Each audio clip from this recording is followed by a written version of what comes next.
Oke, kembali lagi kita di pembahasan soal matematika untuk tryout ya, soal NST di SMA Kemala Taruna Bayangkara ya. Nah, kita lihat dari soal yang pertama. Sebuah titik terletak pada sebuah persegi dengan panjang adalah 3 satuan. Perhatikan gambar berikut ini. Jarak maksimal dua titik yang berbeda adalah akar 2, 2 akar 2, 3 akar 2, 2, 4. Nah, jadi kalau kita perhatikan ini, nah ini kita jawab ya. Nah, di sini kan ada katanya 3 kotak. Ya, kita lihat di sini. Nah, ini misalnya nih. Jadi jarak 2 titik. Nah, kalau jarak 2 titik kan misalnya ini kemari. Nah, katanya ini berarti 3 satuan. Nah, ini semuanya dari sini berarti 3 satuan ya. Ini juga 3 satuan. Berarti otomatis ini satu-satu gitu ya. Nah, 1, 1, 1. Jadi kalau kita ambil misalnya titik A di sini, ini titik B, masih jaraknya 2. Kalau dia kemari dari A ke C misalnya masih 3. Jadi yang ditanya adalah jarak maksimal 2 titik yang berbeda. Nah, jarak maksimalnya itu berarti pastilah yang diagonal gitu, yang ini. Dari sini kemari dia. Nah, kita misalkan ini D. Itulah jarak yang paling jauh ya, yang maksimal. Berarti ini siku-siku kan? Nah, di sini dia kita lihat. Berarti ini adalah 3, sedangkan ini juga 3. Maka yang ditanya tadi sini AD Pitagoras, AD kuadrat sama dengan 3 kuadrat tambah 3 kuadrat. AD kuadrat berarti 9 tambah 9. AD kuadrat sama dengan 18. Berarti AD adalah akar dari 18, yaitu akar dari 9 kali 2, 3 akar 2. Jadi jawabannya adalah option C. Itu dia penjelasannya, mudah-mudahan bisa dipahami. Oke, sekarang kita lanjut di soal berikutnya ya. Perhatikan gambar berikut, ada segitiga kecil, kemudian ada 1, 2, 3, berarti 3 segitiga. Atau bisa kita bilang 4 lainnya. 1, 2, 3, nanti tambah-tambah dia ya. Nah, jadi di sini yang ditanya gambar itu menunjukkan 3 pola yang disusun dengan batang korek api. Banyaknya batang korek api diperlukan untuk membuat pola ke-10 adalah 126, 135, 150, 165, 198. Nah, baik, kita akan coba jawab. Untuk pola gambar yang pertama itu adalah 3 korek api. Kemudian yang kedua ada berarti 1, 2, 3, 4, 5, 6, 7, 8, berarti 9 korek api. Kemudian di sini kita tambahkan berarti 9 tambah 1, 2, 3 berarti 18 korek api. Kemudian tambah lagi 4 kali 3, 12 berarti 30 korek api. Nah, jadi ini kita buat polanya berarti tambah 6. Kemudian tambah 9, kemudian tambah 12, nah ini tambah 3, ini tambah 3.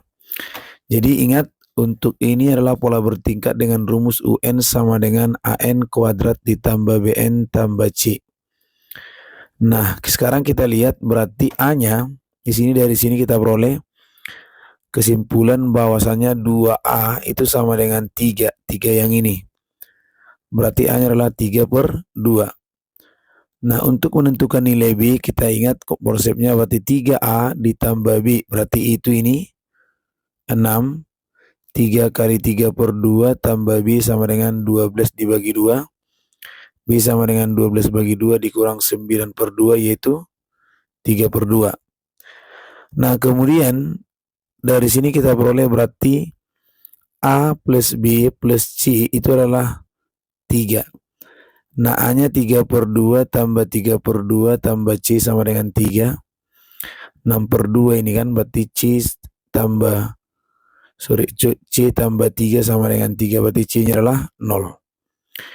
Dari sini kita peroleh berarti UN-nya menjadi A-nya tadi 3/2, berarti 3/2 N kuadrat tambah 3/2 N tambah 0. Atau 3/2 N kuadrat tambah 3/2 N. Nah, itulah rumus daripada UN-nya. Nah, kalau kita coba misalnya untuk N-nya 1, berarti dari sini kita dapatkan 3. Nah, pas benar. Jadi kalau kita coba N-nya misalnya 10, jadinya apa? 3/2 kali 10 kuadrat tambah 3/2 kali 10. 10 kuadrat itu adalah 100 dibagi 2, 50 kali 3, 150.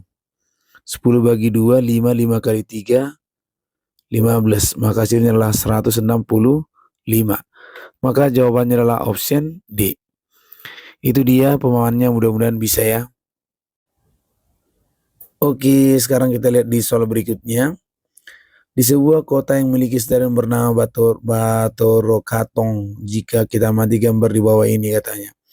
Terdapat dinding yang berbentuk dasar persegi panjang tersusun atas batako berukuran 25 cm kali, ini cm ya, 25 cm dikali 10 cm. Dinding yang disusun oleh batako ada dua sisi, yaitu bagian kiri dan kanan. Jika salah satu bagian dinding yang disusun oleh batako berukuran 1,5 kali 1 meter, 1,5 meter kali 1,5 meter, 1 meter ya, maka berapa banyak jumlah batako yang tersusun pada semua sisi dinding stadion tersebut? 130, 140, 220, 120, 240. Nah, baik. Luas ya kan, luas batako berarti jadinya adalah 25 kali dengan 10. Berarti ini cm kuadrat ya. Berarti 250 cm kuadrat. Nah, sedangkan luas dinding tadi itu kan ada 2, berarti 2 kali luas daripada yang ini, yang dikasih tahu, yaitu 2 kali 1,5 meter dikali dengan 1 meter. Nah, 2 dikali 1,5 berarti 1,5 meter kuadrat, atau kita bilang 3 meter kuadrat. Nah, kalau dirubah 3 meter kuadrat berarti 3 dikali 10.000 ya. Nah, 10.000 cm kuadrat. Jadi hasilnya adalah 30.000 cm kuadrat. Nah, berarti banyak batako berarti jadi 30.000 dibagi dengan 250.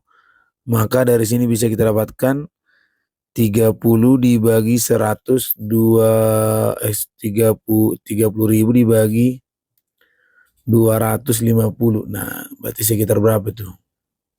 350, 30.000 dibagi dengan 250. Maka dari sini bisa kita dapatkan yaitu 120 batako. Oke, itu dia jawabannya adalah option D. Oke, lanjut di soal logaritma ya. Nah, di soal logaritma ini ingat konsepnya ini adalah perpangkatan ya kan. Nah, bahwasannya untuk A logaritma B dikali B logaritma C dikali C logaritma D, hasilnya adalah A logaritma D. Nah, ingat A logaritma A itu adalah 1. Jadi seperti itu. Nah, kemudian A logaritma B pangkat M itu adalah M dikali A log B. Nah, itu.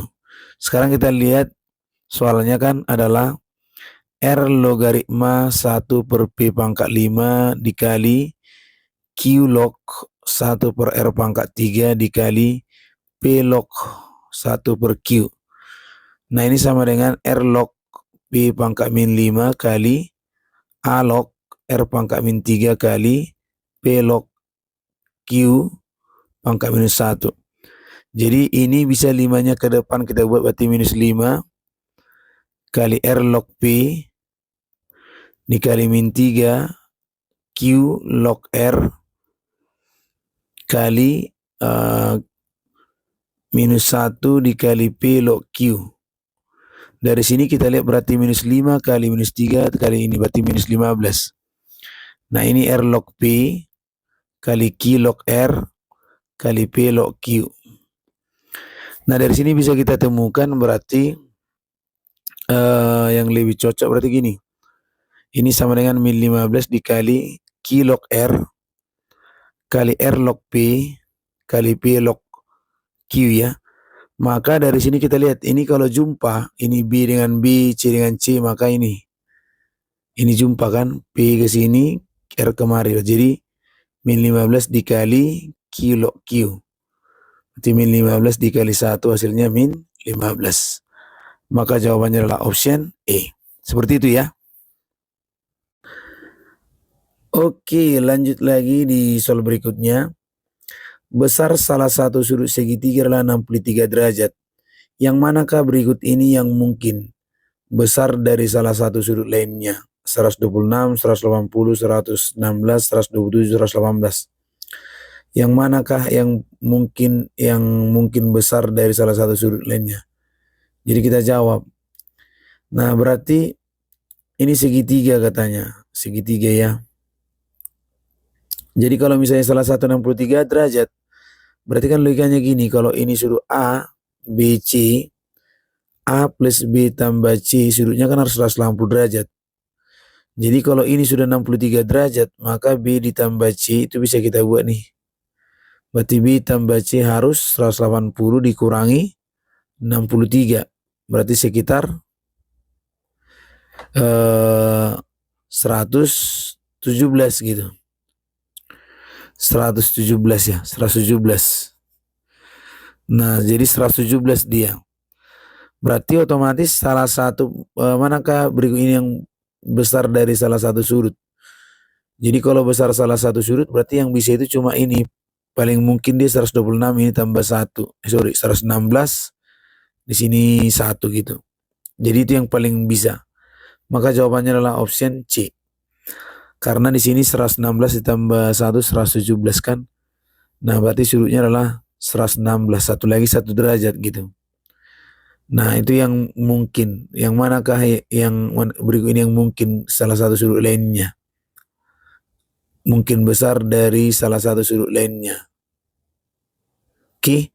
Jadi 117. Nanti kalau misalnya kita ambil 118 misalnya, maka 118 ditambah 1 misalnya sudah lewat nanti kan. Jadi jawabannya adalah option C. Oke, kita lanjut di sini. Spinner yang ditunjukkan dalam gambar saya memiliki 5 daerah yaitu warna hijau, biru, kuning, ungu, dan merah. Setiap warna memiliki kemungkinan yang sama untuk terpilih. Jika spinner yang diputar 2 kali dengan aturan warna yang sudah terpilih akan hilang, maka peluang terpilihnya warna hijau pada putaran pertama dan kuning pada putaran kedua tersebut. Nah, di sini pertama kita lihat berarti untuk setiap satu warna, lihat ya. Jadi peluang satu warna itu, jadi salah satu warna misalnya berarti 1/5. Kenapa misalnya peluang warna merah berarti dia adalah ya 1/5. Nah, jadi katanya gini, peluang terpilihnya warna hijau. Nah, jika spinner diputar, nah pertama peluang warna hijau, kemudian nanti warna kuning. Nah, peluang hijau berarti kan 1/5. Nah, terpilih akan hilang dengan aturan warna yang sudah berarti hilang dia. Berarti kalikan lagi dengan 1/4. Kenapa? Karena warna yang hijau sudah dibuang dan dihapus, berarti tinggal 1/4 lagi. Hasilnya berarti 1 kali 1 1, 5 kali 4 berarti 20. Jawabannya B. Itu dia ya. Oke, lanjut. Sebuah piramida memiliki alas berbentuk segi 6 beraturan. Volume dari piramid tersebut adalah 180, sedangkan luas alasnya 60. Tentukanlah tinggi piramida. Oke, baik. Nah, volume dari limas itu adalah sepertiga dari luas alas dikalikan dengan tinggi. Volumenya adalah 180, berarti sepertiga dikali luas alasnya 60 dikali tinggi. Jadi ini bisa kita bagi 180 bagi 60 dapat 3. Berarti dari sini 3 sama dengan 1/3 dikali T. Jadi T-nya adalah 3 kali 3 berarti 9. Itulah jawabannya untuk soal ini, mudah-mudahan bisa ya. Paman Lita membeli sebuah celengan kosong mengisinya dengan sejumlah uang lalu menghadiahkan ke Lita. Setiap hari Lita menabung jumlah yang sama, jumlah uang yang di celengan Lita dinyatakan dengan rumus ya. Berarti di sini LX sama dengan 2000X plus 5000 ya. Nah, di mana LX adalah jumlah uang yang dicelengkan Rita, X adalah banyaknya hari menabung. Berapakah uang yang dimasukkan pada celengan? Berapakah uang yang dimasukkan paman ke celengan Lita pertama kali katanya? Berarti pertama kali dari sini kita lihat berarti ketika X-nya 1 pertama kali berarti 1 hari pertama ya. Berarti jadinya L1 jadi 2000 dikali 1 tambah 5000. Hasilnya 2000 plus 5000 jadinya adalah 7000 ya. Jadi jawabannya adalah option E. Oke, itu dia caranya, mudah-mudahan bisa dipahami. Oke, sekarang kita lanjut di soal berikutnya ya. Rata-rata dari 4 bilangan aljabar adalah 0,25N 0,25N tambah 3. Setelah ditambahkan satu bilangan aljabar lagi, rata-rata kelima bilangan menjadi M tambah N tambah 5. Tentukanlah bilangan kelima. Oke, bagus. Nah, kita ingat rata-rata gabungan ya. NA dikali XA tambah NB kali XB per NA plus NB. Nah, X gabungannya adalah ini yang menjadi. Nah, berarti sini M tambah N plus 5 sama dengan banyaknya ini tadi 4 orang kali rata-rata 0,25 N plus 3 plus 1 dikali XB-nya, berarti adalah itu yang ditanya. Per ini jadi 5. Berarti kalau kita kali silang 5M tambah 5N tambah 25. 4 kali ini berapa? Berarti jadi N tambah 12. Oke, tambah XB. Jadi 5N kurang N jadi 4N. 25 dikurangi dengan 12 berarti 13 sama dengan XB. Jadi rata-rata barunya ini 5M tambah 4N plus 13. Itulah dia solusinya adik-adik untuk soal ini, mudah-mudahan bisa dipahami ya.